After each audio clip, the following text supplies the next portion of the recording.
To access Clipboard in Samsung Galaxy S23 Ultra or other Android phone, all you have to do is just go to the screen where you can use your keyboard. As the example, when you are writing a message, search something in your browser or write something in your notepad.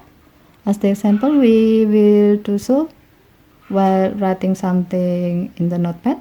To do so, open Notepad, create a new notepad. To access your clipboard, tap the clipboard icon at the top of your keyboard. Here you can see all items you have copied before. To use the item in your clipboard, tap the required item.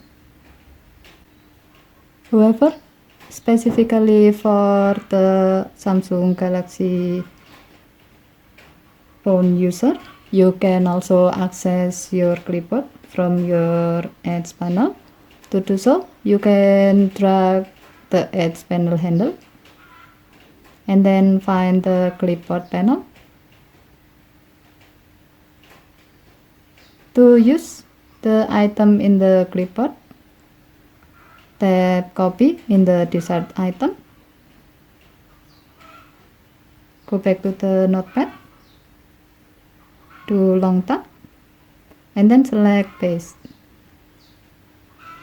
The selected item has been copied in the notepad. Okay, thank you for watching. Have a nice day.